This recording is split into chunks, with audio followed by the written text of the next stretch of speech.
Mr. Chairman, Ranking Member, distinguished member of the committee, thank you for giving me this opportunity to talk about.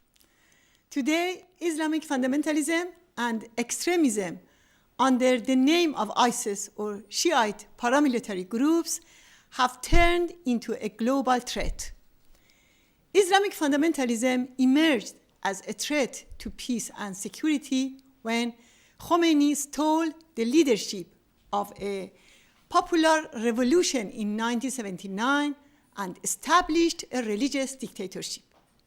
The Iranian regime has served as the main source of this ominous phenomenon in the region and across the world. The primary objective of Islamic fundamentalists, including ISIS, is to establish an Islamic caliphate and enforce Sharia law. They recognize no borders. Aggressiveness and violence are two common features of Sunni and Shiite extremists. As such, searching for moderates among them is an illusion. In 1993, we published a book, Islamic Fundamentalism, the New Global Threat, warning about this threat and identifying its epicenter in Tehran. We said the mullahs sought to obtain nuclear weapons, to export fundamentalism, and guarantee their own existence. Unfortunately, little, if anything, was done to prevent the export of fundamentalism. Experience shows that in the absence of a firm policy vis-à-vis Tehran regime, there will be destructive consequences. Unfortunately, failure to stop the Iranian regime's post-2003 meddling in Iraq, which led to occupy that country and further spreading fundamentalism. Similarly, crimes committed by Bashar Assad in Syria and the massacre and exclusion of Sunnis in Iraq by Maliki, coupled with Western silence, empowered ISIS.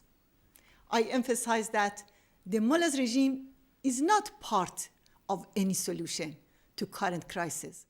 It is indeed the heart of the problem. The people of Iran indeed call the mullahs regime as godfather of ISIS and other fundamentalist groups.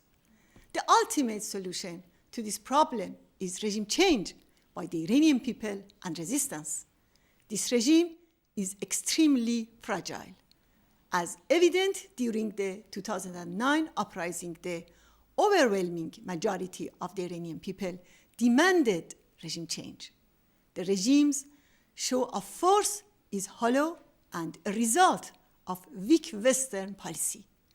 Owing to the pivotal role of the People's Mujahideen Organization of Iran as a democratic Muslim movement, the Iranian resistance has established itself the antithesis to Islamic fundamentalism.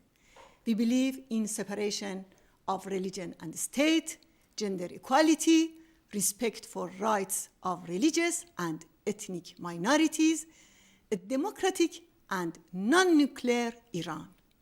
The following practical steps are necessary to achieve this goal. 1. Expel the Quds force from Iraq and end the Iranian regime's influence in that country. 2. Enable full participation of Sunnis in power sharing and arm Sunni tribes to provide security for their communities. 3. Assist Syria's moderate opposition and people to end Assad's regime and establish democracy in that country. 4.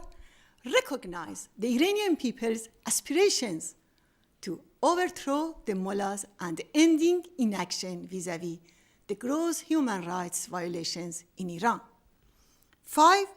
Provide protection for and uphold the rights of members of Iran's organized opposition, the PMOI, in Camp Liberty in Iraq. 6.